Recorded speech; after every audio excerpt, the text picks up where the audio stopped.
नमस्कार दोस्तों, आपके अपने YouTube चैनल प्रकाश एजुकेशन हब पर आपका हार्दिक स्वागत। 28 जनवरी 2024 के करंट अफेयर्स के इस महत्वपूर्ण सेशन के अंदर जानने वाले हैं ऐसे कौन से इंपॉर्टेंट क्वेश्चंस हैं और करेंगे उनका डिटेल्स में एनालिसिस फैक्ट के साथ में।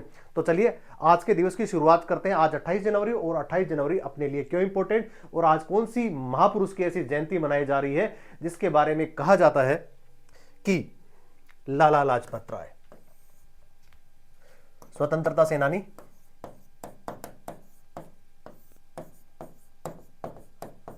स्वतंत्रता संग्राम में इनका बहुत बड़ा योगदान। लाल पाल बाल स्वतंत्रता संग्राम में गरम दल के जितने भी जो सदस्य थे, जो गरम दल जो बना था उसके अंदर अहम सदस्यों में गिनती होती है लाल, पाल और बाल। ये तीनों की ऐसी तिकड़ी जो गरम दल के नाम से जानी जाती थी और अंग्रेजों के लिए सबसे ज्यादा खौफ इसी तिकड़ी से रहता था। लाला लाजपत राय, विपिन चंद्र पाल और बाल गंगाधर तिलक। आज चूंकि जयंती 28 जनवरी और 28 जनवरी 2024 में हम आज मना रहे हैं लाला लाजपत राय जयंती। बात करते हैं उनके जीवन से जुड़े हुए कुछ अनछे जो पहलू हैं उनके बारे में देखते हैं। जन्म की बात करें 28 जनवरी 1865 दूधी के एक ग्राम, वर्तमान में जिला फिरोजपुर, पंजाब। यहां पे इनका जन्म होता है और एक अग्रवाल समाज से आते थे और उसके बाद में कैसे महान क्रांतिकारी बनते हैं तो उनके जीवन चरण को थोड़ा देख लेते हैं अलग अलग फैक्ट्स के साथ में। 1885 में इनका जन्म हो जाता है और उसके बाद में आपने ग्रेजुएशन करी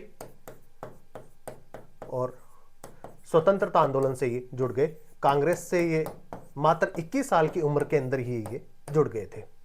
बात करते हैं 1917 की।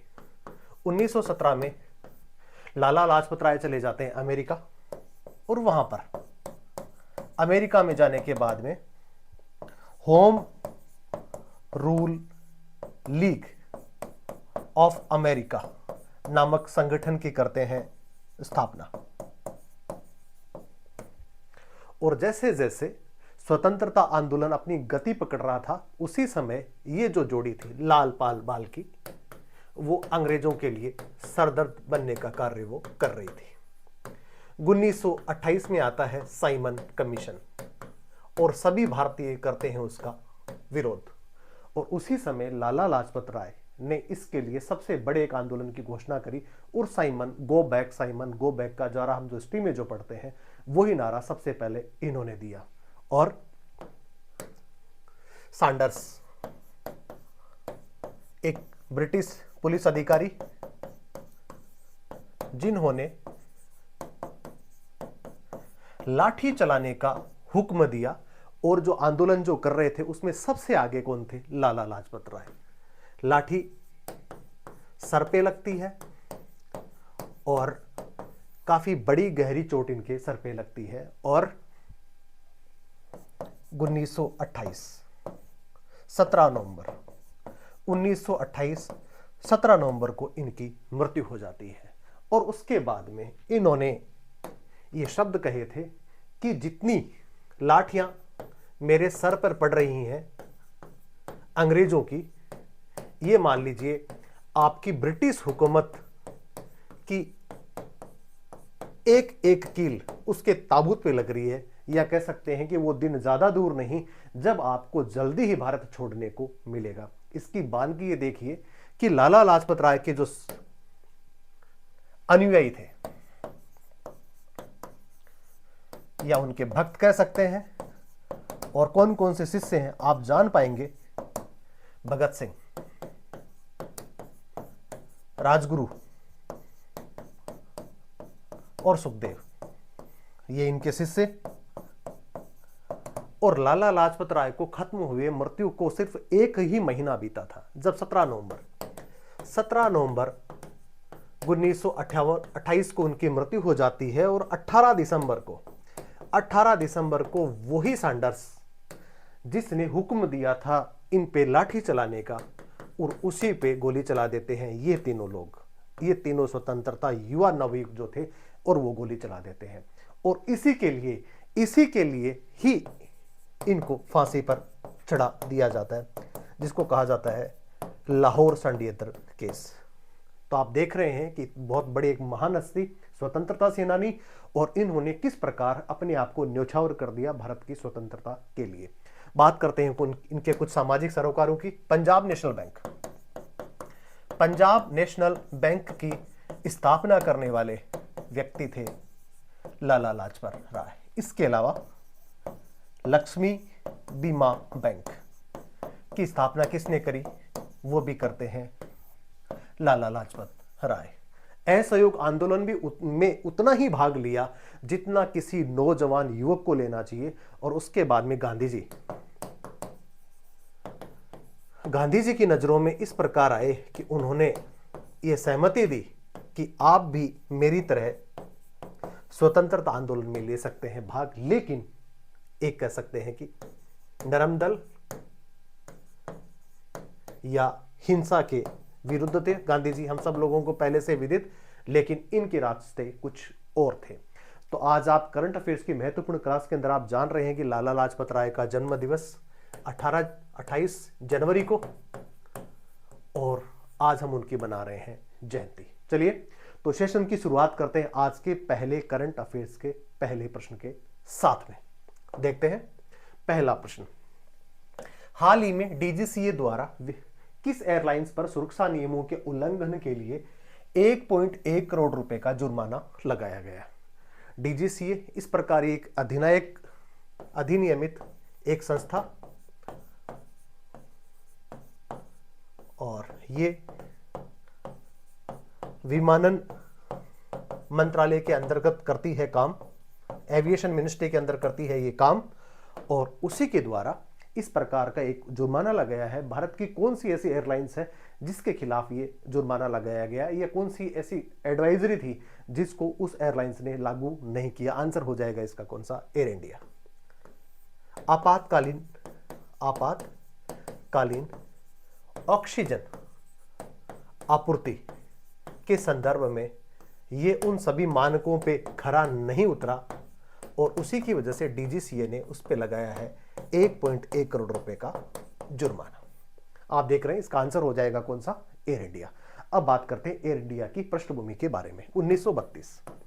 1932 को जेआरडी टाटा के द्वारा टाटा एयरलाइंस के रूप में इसे किया गया था स्थापित। सबसे पहले निजी कंपनी हुआ करती थी, एविएशन के अंदर आई, और उसी के यहाँ पे बोइंग चला करते थे। 1946 में इसका नाम टाटा के साथ में जोड़ दिया गया कौन सा? एयर इंडिया जोड़ दिया गया 1946 में, टाटा का नाम हट गया। और 1954 के अंदर सरकार एयर इंडिया को खरीद लेती है, उसका कह सकते हैं राष्ट्रीयकरण कर लेती है, और उसके बाद में इसका जो स्वामित्व था ये किसके पास आ जाता है? सरकार के पास में आ जाता है, और उसके बाद में कई सालों तक सरकार इसको चलाती है, लेकिन काफी बड़े कर्जे के अंदर एयर इंडिया डूब जाती है। 2022 के बाद में जब एयर इंडिया बिकने की कगार पे जब आ गया था, उसके बाद में फिर टाटा ने इसको अधिग्रहण करके और अपने नाम कर लिया। अभी 5 साल तक इसका कोई लोगो नहीं बदलेगा। जो महाराज के नाम से जो जाना जाता था एयर इंडिया, वो अभी उसी के नाम से जाना जाएगा। 5 साल तक इसका लोगो नहीं बदलेगा, लेकिन इसका स्वामित्व और इसका जो ऑपरेशंस है वो किसको सौंप दिया गया है? एयर इंडिया को सौंप दिया गया। और आप प्रश्न के माध्यम से देख रहे हैं कि डीजीसीए द्वारा हाल ही में किस एयरलाइंस पर सुरक्षा नियमों के उल्लंघन के लिए 1.1 करोड़ रुपए का जुर्माना लगा दिया गया है। वैसे देखा जाए तो टाटा के पास में, टाटा समूह के पास में विस्तारा एयरलाइंस और साथ में एयर एशिया, इसका स्वामित्व भी टाटा समूह के पास ही है। हाल ही के अंदर 470 विमानों का एक बड़ा ऑर्डर वो बोइंग कंपनी को टाटा ग्रुप ने दिया है। तो ये आपने देखा कि एयर इंडिया जो है भारत के अंदर जो संचालित होती है उसके बारे में कुछ और फैक्ट्स भी आपने जाने। अब बात करते हैं इंडिगो, वर्ल्ड की नंबर 6 कंपनी, 6वें नंबर की कंपनी है, और स्वदेशी कह सकते हैं, ये भारतीय कंपनी है ये। और इसने भी 500 बोइंग विमानों का ऑर्डर अभी वर्तमान में दिया है। वैसे देखा जाए तो इंडिगो के बारे में कहा जाता है कि सबसे सस्ती एयरलाइंस का तमगा किसके पास में है? इंडिगो के पास में। अब जान लेते हैं इसके बारे में कुछ अन्य फैक्ट्स। एयर इंडिया है टाटा समूह की सहायक कंपनी एयर इंडिया पर सुरक्षा उल्लंघनों के लिए इस प्रकार का जुर्माना लगा दिया गया। कारण क्या है? B777 विमानों पर अपर्याप्त आपातकालीन ऑक्सीजन आपूर्ति के संदर्भ में इस प्रकार का जुर्माना लगा दिया गया है। बात इसके इतिहास की करते हैं तो 1932 में इसकी स्थापना हो जाती है। टाटा एयरलाइंस के नाम से इसको जाना जाता है और JRD टाटा ने इसकी करी थी स्थापना। 1946 के आते आते इसका नाम टाटा एयरलाइंस से चेंज होकर के बन जाता है कौन सा? Air India. 1954 के अंदर इसका स्वामित्व है वो सरकार ले लेती है, किससे? टाटा से ले लेती है। 2022 के आते आते जब भारी कर्ज के बोझ में जब एयर इंडिया डूब जाता है, उस समय फिर टाटा इसकी नैया को उबारने का कार्य करता है। यह कह सकते हैं उसका जो स्वामित्व है वो किसके पास आ जाता है? टाटा समूह के पास में। फिलहाल 5 साल तक इसका किसी प्रकार का लोगो जो है वो चेंज नहीं किया जाएगा। उसके उपरांत जो है टाटा इस प्रकार की अगली चीजें वो कर सकेगा। अब बात करते हैं कि टाटा ग्रुप एयर इंडिया ने 470 विमानों की खरीद पर भी क्या करे हैं? हस्ताक्षर करे हैं। तो यह आपका था पहला प्रश्न। जानते हैं दूसरा प्रश्न। हाल ही में गृह मंत्री अमित शाह ने कहां पर वर्चुअल मोड से ई बसों का उद्घाटन कराया? जिस प्रकार से ई बसें चल रही हैं और बैटरी ई बैटरी और जिसके अंदर सेमीकंडक्टर की बात हम लगातार अपने सेशंस के माध्यम से कर रहे हैं, ई चिप के बारे में और सेमीकंडक्टर, ये सारा का सारा, और साथ में लिथियम की बात, क्योंकि प्रोडक्शन जो है वो लिथियम से ही बैटरी का बनता है और ई बसें आजकल उसी से चलने लगी हैं। प्रश्न कुछ दूसरा है, उसके बारे में भी करते हैं चर्चा। अभी हाल के अंदर वर्चुअल मोड पे ई बसों का उद्घाटन कहां पे शुरू हो रहा है? हमारा ही केंद्र शासित प्रदेश, हमारा ही केंद्र शासित प्रदेश जम्मू कश्मीर। जम्मू कश्मीर के अंदर इस प्रकार का ई बसों का संचालन अभी किया गया है। अब बात करते हैं कि वर्तमान में जम्मू कश्मीर क्यों अपनी चर्चाओं में बना हुआ था? इसका कारण देते हैं ऑपरेशन सर्वशक्ति। ऑपरेशन सर्वशक्ति आप अभी जो अभियान देख रहे हैं वो किसकी वजह से? कि वहां पे आतंकवाद के खिलाफ भारतीय सेना के साथ में सर्वशक्ति ऑपरेशन लॉन्च किया गया। आप जम्मू की बात कर रहे हैं जहां पे ई बसों का संचालन किया जा रहा है। जम्मू कश्मीर में केंद्र शासित एक ऐसा प्रदेश बना है कि जहां पे विश्वकर्मा योजना को लागू करने वाला केंद्र शासित प्रदेश पहला कौन सा बना है? जम्मू कश्मीर बना है। इसके अलावा जम्मू कश्मीर की किश्तवाड़ की केसर को मिला है हाल ही के अंदर GI टैग। अभी हाल ही के अंदर हमने देखा था कि मुस्लिम लीग जम्मू कश्मीर तथा तहरीके हुर्रियत को जम्मू कश्मीर UAPA एक कानून जिसके तहत इनको 5 साल के लिए लगा दी गई है इस पे क्या रोक। 1967 के अंदर ये कानून आता है और उसके बाद में 5 साल के लिए इन दोनों संगठनों पे क्या लगा दी गई है? रोक लगा दी है। अब बात करते हैं जम्मू कश्मीर के परिसीमन की। जम्मू कश्मीर में पहले सीटें हुआ करती थी 37, उसको बढ़ा करके कर दिया गया है 43, अर्थात 6 सीटें उसमें बढ़ा दी गई हैं। जबकि श्रीनगर के अंदर पहले 46 सीटें हुआ करती थी, उसको कर दिया गया है 47 सीटें। POK के लिए कर दिए गए हैं 2 सीटें और एक जो कर दी गई है विस्थापितों के लिए 2 है और POK के लिए 1 सीटें क्या कर दी है? रिजर्व कर दी गई है। तो हाल ही के अंदर जम्मू कश्मीर इस प्रकार की चर्चाओं में भी बना हुआ था, जिसमें सर्वशक्ति एक इस प्रकार का एक बड़ा अभियान सेना के द्वारा लॉन्च किया गया जिसके अंदर आतंकवादियों का समूल नष्ट कर सके उनको। तो इस प्रकार की चीजें आपने जानी। और हाल ही के अंदर हमारे गृह मंत्री हैं, उन्होंने ई बसों के संचालन के लिए वर्चुअल मोड पे किया था उन्होंने उद्घाटन। चलिए जानते हैं सेशन का अगला प्रश्न, प्रश्न संख्या 3। हाल ही में भारत, फ्रांस और किस देश ने अरब सागर के ऊपर डेजर्ट नाइट हवाई अभ्यास किया? इससे पहले यह अभ्यास भारत और फ्रांस के मध्य किया जाता था और उसके अंदर एक देश की एंट्री और हो जाती है और उस एंट्री का नाम है कौन सा? UAE, यूनाइटेड अरब अमीरात। राजधानी इसकी अबू धाबी और इसने भी इसमें लिया भाग। और इसका कहां पे इसका जॉइंट एक्सरसाइज कंडक्ट की गई? अरब सागर के अंदर।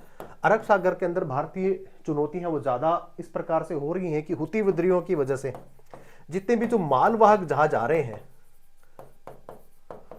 उनको सुरक्षा की गारंटी देने के लिए भारत ने बहुत सारे ऐसे जहाजी बेड़े वो अरब सागर में उतार दिए। कौन कौन से जहाजी बेड़े हैं? जिसके अंदर सूरत, कोलकाता, जहाजों के नाम बता रहा हूं मैं आपको, सूरज, कोलकाता, विशाखापत्तनम,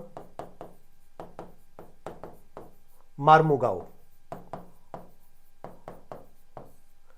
ऐसे जहाजी बेड़े हैं जिनको भी वहां पे अरब सागर में मालवाहक जहाजों की सुरक्षा के लिए उतार दिया गया है भारत सरकार के द्वारा।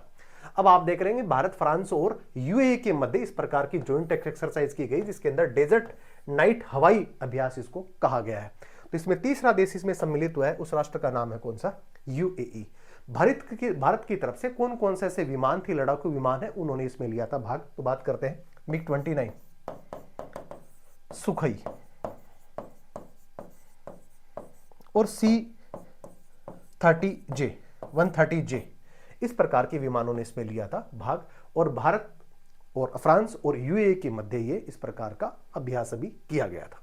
चलिए इसके बारे में कुछ अन्य चीजें भी जान लेते हैं। भारत और फ्रांस यूएई का संयुक्त सैन्य अभ्यास, भारत की तरफ से सुखोई, मिग-21, जगुआर तथा C-31J इसमें शामिल थे।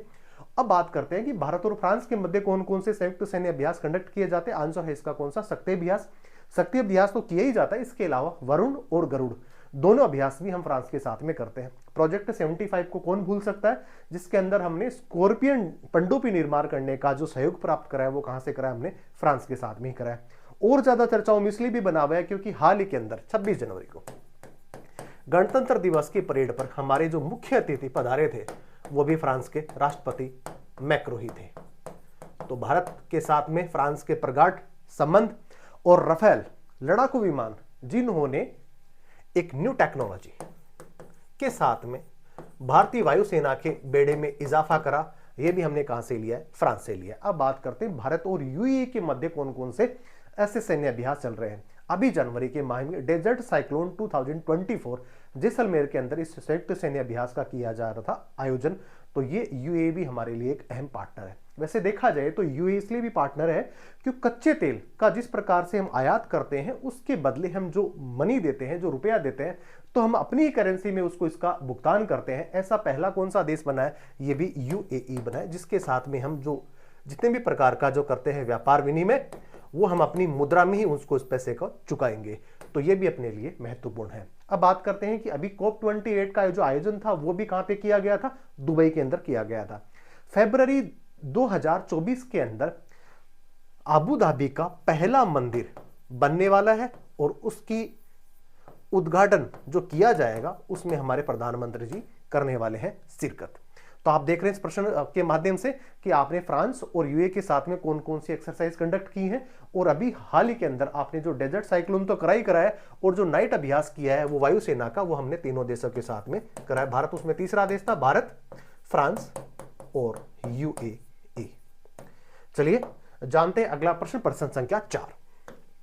हाल ही में वाडा के 10 साल के वैश्विक अध्ययन में सबसे खराब देश कौन सा है? आंसर इसका हो जाएगा कौन सा? रसिया।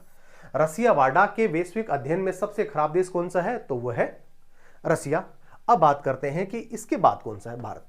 भारत की स्थिति भी ज्यादा अच्छी नहीं, और उसके बाद में कौन सा है? चीन। अब जब बात रसिया की हो रही है तो कुछ फैक्ट्स वहां से भी जान लेते हैं। S-400 मिसाइल हमने कहां से ली है? रसिया से ली है। हाल ही के अंदर हमने देखा था कि फिलिस्तीन को हम जो ब्रह्मोस मिसाइल यहां से निर्यात कर रहे हैं, उसका जो संयुक्त उपक्रम जो था वो भी हमने रसिया के साथ ही किया था। तो रसिया का संबंध ब्रह्मोस मिसाइल से भी है। अब बात करते हैं फरवरी 2022, यहां से यूक्रेन और रसिया के मध्य होती है युद्ध की शुरुआत। अभी तक खत्म होने का नाम नहीं ले रहा, लेकिन उसके बाद में रूस को बहुत बड़े आर्थिक प्रतिबंधों की कड़ी में बहुत ज्यादा उसको गुजरना पड़ रहा है। इसकी वानगी देखते हैं कि अभी आईओसी ने रूस को उसमें क्या कर दिया? निलंबित कर दिया। इंटरनेशनल ओलंपिक एसोसिएशन से जो कमेटी है उसने इसको क्या कर दिया? रूस को इसमें से कर दिया है बाहर। इसके अलावा G7 सदस्य जो देश है उन्होंने रूस के जो हीरे आते थे तो हीरे व्यापार को भी क्या कर दिया है? उन्होंने आपूर्ति को क्या कर दिया है? बंद कर दिया है कि हम आपसे हीरे नहीं खरीदेंगे। तो आप देख रहे हैं कि 2022 के बाद में जिस प्रकार रसिया ने यूक्रेन पे अटैक करा, उसके बाद में स्थितियां काफी कमोबेश काफी चेंज हुई हैं। तो आप इस प्रश्न के माध्यम से देख रहे हैं कि वाडा के अध्ययन के अनुसार सबसे खराब देश कौन सा? आंसर इसका कौन सा हो जाएगा? रसिया हो जाएगा। भारत दूसरे स्थान पे है। अभी रूस जो है वो 2024 के अंदर जो ब्रिक्स है, जो संगठन है, उसकी अध्यक्षता करने वाला कौन देश बनेगा, वो ब्रिक्स ही बनेगा। ब्रिक्स का कौन सा ये देश है, रसिया है, संस्थापक सदस्यों देशों में से एक है, और वहां पे इसका आयोजन किया जाएगा और उसकी अध्यक्षता कौन करेगा, रसिया करेगा। अब बात करते हैं कि हाल ही के अंदर इस्लामिक बैंक की स्थापना करने वाला देश कौन बन रहा है, वो भी रसिया बन रहा है, जहां पे जल्द ही इस्लामिक बैंक की भी यहाँ पे शुरुआत की जाएगी रसिया में। आप देख रहे हैं 24 फरवरी 2022 से यूक्रेन के साथ में युद्ध अभी भी चल रहा है, और आईओसी के द्वारा खेल क्षेत्र को शामिल करने के लिए रूसी ओलंपिक को क्या कर दिया है, निलंबित कर दिया है। इसके अलावा G7 सदस्यों के द्वारा हीरो के अपने बाजारों के अंदर प्रवेश को रोकने की भी योजना किसने बना ली है, वो भी इन देशों ने बना ली है। तो आप देख रहे हैं ये सारे के सारे यूरोपियन कंट्रीज हैं, और इनके सामने इनका एक सशक्त संगठन कौन सा, ये है नाटो। चलिए जानते हैं अगला प्रश्न, प्रश्न संख्या 5। हाल ही में किस देश में पहली बार नाइट्रोजन गैस से सजाए मौत दी गई है, हाल ही के अंदर चर्चाओं में बना हुआ, और इस राष्ट्र का नाम अमेरिका। पहले जहर के इंजेक्शन दिया जाते थे, और अभी जो है पहली बार नाइट्रोजन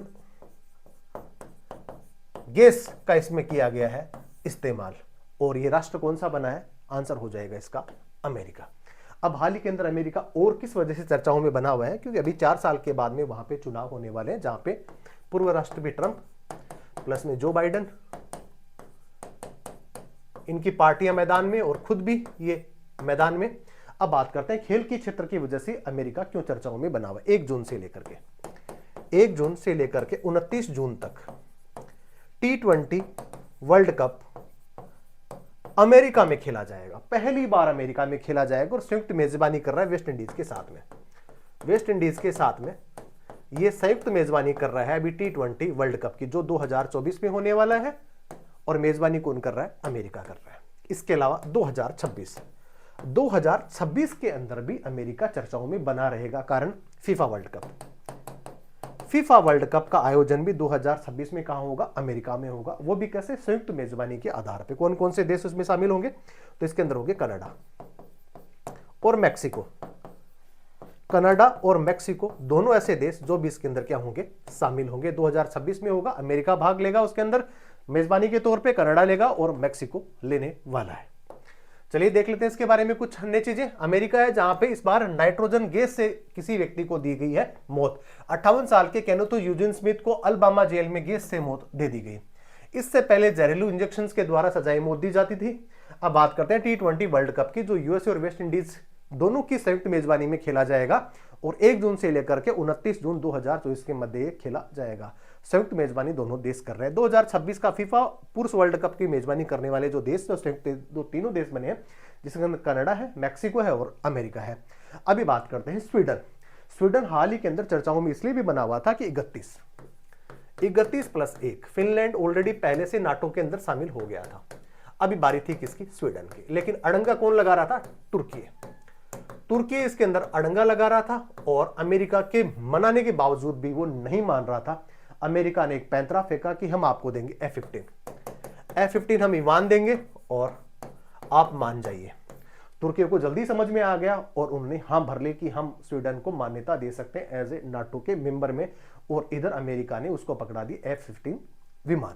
तो इसीलिए स्वीडन को नाटो में शामिल करने में तुर्की द्वारा समर्थन देने पर अमेरिका ने F-15 और 16 दोनों की जो खेप है उसमें लड़ाकू विमानों का सौदा तुर्की के साथ में उन्होंने कर लिया। इसलिए भी हाल ही के अंदर अमेरिका चर्चाओं में बना हुआ है। प्रश्न संख्या 6, हाल ही में केंद्रीय कैबिनेट द्वारा आईटी के क्षेत्र में सहयोग के लिए किस देश के साथ में MOU की मंजूरी दी है? यही मध्य एशिया का देश, और उस राष्ट्र का नाम ओमान। 3 साल के लिए इस प्रकार का एक MOU किया गया है, जो G2G गवर्नमेंट टू गवर्नमेंट, और इसके अलावा B2B बिजनेस टू बिजनेस, इस प्रकार की आईटी की इस प्रकार के क्षमता संवर्धन के लिए MOU की मंजूरी दी है।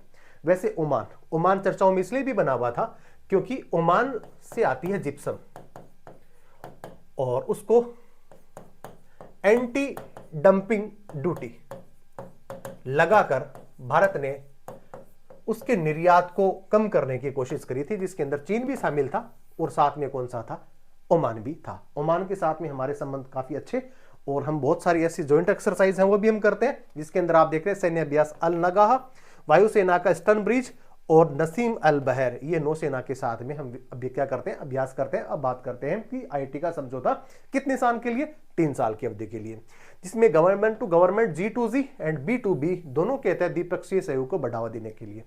अब इंपॉर्टेंट थोड़ी और चीजें खेलों की वजह से मैं आपको बताता चलूं कि फेडरेशन इंटरनेशनल जो हॉकी है उसमें 28 से लेकर के और 31 जनवरी के मध्य वहां पे हॉकी के टूर्नामेंट अभी खेले जा रहे हैं। भारतीय टीम इसमें ले रही है भाग।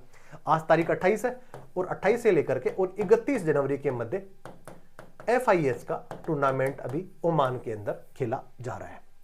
जिप्सम बोर्ड और टाइल्स पर एंटी डंपिंग ड्यूटी लगाएगी भारत सरकार के द्वारा ओमान के निर्यात को कम करने के लिए। चलिए जानते हैं अगला प्रश्न, प्रश्न संख्या 7। हाल ही में किसे सत्र 2022-23 के लिए BCCI अवार्ड 2024 में पॉली उमरगर अवार्ड से किसको सम्मानित किया गया? BCCI के द्वारा दिया जाने वाला एक महत्वपूर्ण अवार्ड, सम्मानित अवार्ड, और हाल ही के अंदर किस खिलाड़ी को यह दिया गया? आंसर इसका हो जाएगा कौन सा? शुभमन गिल। शुभमन गिल को इस प्रकार का अवार्ड दिया गया। इससे पहले यह अवार्ड किस किस को मिल चुका है? जसप्रीत बुमराह,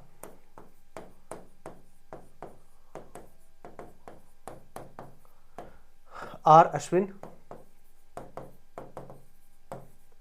और मोहम्मद शमी, इनको भी अपने उल्लेखनीय खेल की वजह से इस पुरस्कार से नवाजा गया है। BCCI के द्वारा दिया जाने वाला एक ये बड़ा पुरस्कार, और इस साल शुभमन गिल को ये नवाजा गया। अब बात करते हैं ICC के द्वारा दिए गए टूर्नामेंट, वो भी वर्तमान में चर्चाओं में बने हुए हैं। One day cricket of the year का अवार्ड किसको दिया गया? कोहली को दिया गया। इसके अलावा चमारी अट्टापुट्टू को महिला कैटेगरी के अंदर यह अवार्ड दिया गया। श्रीलंकन खिलाड़ी है ये, उनको भी इस अवार्ड से नवाजा गया। अब बात करते हैं Usman Khawaja. Usman Khawaja test cricketer of the year ICC के द्वारा दिया गया ये अवार्ड उस्मान ख्वाजा को। Pat Cummins cricketer for the year, cricketer of the year का अवार्ड पेट कमिंग्स जो ऑस्ट्रेलिया के कप्तान है, तेज गेंदबाज है, उनको इस अवार्ड से नवाजा गया। अब बात करते हैं T20 के अंदर दिया गया सूर्य कुमार। सूर्य कुमार भारतीय बल्लेबाज और उन्हीं के साथ में मैथ्यूज, वेस्ट इंडीज की एक हरफनमौला महिला क्रिकेटर को इस पुरस्कार से सम्मानित किया गया। तो आप देख रहे हैं कि BCCI के द्वारा पाली उमरगर जो एक बड़ा पुरस्कार दिया जाता है वो किसको दिया गया? शुभमन गिल को दिया गया, जबकि ये जो सारे अवार्ड है वो ICC के द्वारा दिए गए। कुछ फैक्ट्स और अन्य जान लेते हैं। शुभमन गिल और सर्वश्रेष्ठ अंतरराष्ट्रीय क्रिकेट के लिए दिया जाने वाला अवार्ड है, जिससे पहले जसप्रीत बुमराह को दिया जा चुका है, रविचंद्र अश्विन को दिया जा चुका है और मोहम्मद शमी को भी दिया जा चुका है। अब बात करते हैं ICC के द्वारा one day cricketer of the year का अवार्ड दिया गया है विराट कोहली और चमारी अट्टापट्टू को। टेस्ट क्रिकेटर का पेट कमिंग्स, टेस्ट क्रिकेटर के अंदर आप देख रहे हैं कि यहाँ पे उस्मान ख्वाजा ऑस्ट्रेलिया के है, जबकि पेट कमिंग्स है cricketer of the year, Australian captain है। और इसके अलावा T20 cricket of the year जिसमें सूर्य कुमार यादव और मैथ्यूज, ये है वेस्ट इंडीज की खिलाड़ी। अब प्रश्न जानते हैं अगला, प्रश्न संख्या 8। हाल ही में किसने अखिल भारतीय अभियान हमारा संविधान हमारा सम्मान का उद्घाटन किया? आंसर हो जाए हमारी उपराष्ट्रपति जगदीप धनखड़ के द्वारा। और एक न्याय संकल्प की यात्रा चल रही है, और गणतंत्र दिवस जो हम अमृत महोत्सव मना रहे हैं 75वां वर्ष, उसके उपलक्ष्य पे इस प्रकार की शुरुआत की गई, हमारा संविधान हमारा सम्मान। इसका उद्घाटन किसने किया है? जगदीप धनखड़, हमारे उपराष्ट्रपति महोदय के द्वारा। अब देख रहे हैं 1 साल तक चलने वाला यह अभियान की शुरुआत अंबेडकर इंटरनेशनल सेंटर से होती है। कानून एवं न्याय मंत्रालय के द्वारा इसको किया जा रहा है संचालित। अब सबसे इंपॉर्टेंट बात यह है कि कानूनी सलाह लेने के लिए एक एकीकृत, एक इंटीग्रेटेड ऐप जो है वो उसको लॉन्च किया गया है, और उस ऐप का नाम है कौन सा? न्याय सेतु। अब बात करते हैं कि हमारे संविधान के वास्तुकार डॉक्टर भीमराव अंबेडकर, प्रारूप समिति के अध्यक्ष, और संविधान जो हम पढ़ रहे हैं, लिख रहे हैं, जो जान रहे हैं, और देश जिससे चल रहा है उसके जो निर्माता हैं वो भीमराव अंबेडकर। हाल ही के अंदर 125 फीट कांस्य मूर्ति कहां पे अनावरण किया गया? आंध्र प्रदेश सरकार के द्वारा एक बहुत बड़ी मूर्ति इनके द्वारा लगाई गई है, आंध्र प्रदेश सरकार के द्वारा भीमराव अंबेडकर साहब की। अब बात करते हैं वैक्स म्यूजियम। वैक्स म्यूजियम कहां पे है? जो जयपुर के अंदर है, वहां पे भी इनको मिली है वहां पर जगह, जहां पर इनकी प्रतिमा को इसमें वैक्स स्टैचू के अंदर किया गया है शामिल। और आंध्र प्रदेश में 125 फुट ऊंची कांस्य प्रतिमा, और संविधान के वास्तुकार और प्रारूप समिति के अध्यक्ष डॉक्टर भीमराव अंबेडकर। प्रश्न संख्या 9। हाल ही में कौन सा एआई स्टार्टअप भारत के पहले एआई यूनिकॉर्न के रूप में उभरा है? आंसर इसका कौन सा हो जाएगा? कृत्रिम। कृत्रिम ओला के द्वारा ये संचालित और ये एआई यूनिकॉर्न के रूप में ये उभरा है। आर्टिफिशियल इंटेलिजेंस के बारे में हम ऑलरेडी पहले से वाकिफ। 22 भारतीय भाषाओं के अंदर और 10 भाषाओं के टेक्स्ट तैयार करने में है ये सक्षम। कौन सा? कृत्रिम। कृत्रिम और कृत्रिम प्रो दोनों ही है। ओला फाउंडर भाविश अग्रवाल है और इनके द्वारा इसको लॉन्च किया गया इस कंपनी के द्वारा। अब गूगल एआई चैट के बारे में जिसको बर्ड ने कराया है, जबकि ओपन एआई चैटबॉट जो चैट जीपीटी के द्वारा विकसित किया गया। भारत का पहला एआई स्कूल कौन सा है? शांतिगिरी विद्या भवन तिरुवनंतपुरम के अंदर है। जबकि विश्व का पहला एआई से संचालित ड्रोन कौन सा? इंद्रजाल है, वो भी भारत के द्वारा ही इसको विकसित किया गया है। अब बात करते हैं न्यूज एंकर की। लीजा ओडिशा की जो स्थानीय भाषा और अंग्रेजी के अंदर ये पढ़ती है, समाचार का करती है वाचन, और एआई के जो जनक है जिनका नाम है जॉन मैकार्थी। तो आप देख रहे हैं कृत्रिम एआई जो ऐप है उसको ओला के जो है कंपनी है उसके द्वारा इसको क्या किया गया है? विकसित किया गया है। जानते सेशन का आज का अंतिम प्रश्न है, हाल ही में किसने पहला अंतरराष्ट्रीय टेबल टेनिस खिताब जीता है? और इसका जो आंसर हो जाएगा वो कौन सा हो जाएगा? श्रीजा अकुला। श्रीजा अकुला है, इन्होंने पहला अंतरराष्ट्रीय टेबल टेनिस का खिताब अपने नाम किया और बड़ी खिलाड़ी है। इससे पहले बात करते हैं कि अमेरिका की लिली झांग को हरा करके इस खिताब को अपने नाम किया। भारत की 2 बार national champion Sreeja Akula WTT feeder कॉप्स की क्या है ये विजेता है। अब बात करते हैं कि भारत के अन्य शीर्ष खिलाड़ी जो टेबल टेनिस में अपना नाम बड़े स्तर पे लिखवा चुके हैं। और सबसे पहले कमल शरत चंद्र, ये बहुत बड़े खिलाड़ी, 2022 में इनको मेजर ध्यानचंद अवार्ड से भी नवाजा चुका है। और इसके अलावा मोनिका बत्रा, एक नवोदित स्टार टेबल टेनिस की प्लेयर है, एशिया में कांस्य पदक इन्होंने जीता है। अब टेबल टेनिस जो फेडरेशन ऑफ इंडिया है, इसकी स्थापना 1926 में होती है और इसके जो अध्यक्ष है जिनका नाम है मेघना अहलावत। तो आपने इस प्रश्न के माध्यम से जाना कि श्रीजा अकुला इन्होंने एक बड़े टूर्नामेंट को अपने नाम किया जिसमें अमेरिका की लिली झांग को हरा करके इस टूर्नामेंट को अपने नाम किया। भारत की 2 बार नेशनल चैंपियनशिप श्रीजा अकुला। तो आज के सेशन में मित्रों इतना ही। बने रहिए प्रकाश एजुकेशन हब के साथ में। जय हिंद, जय भारत।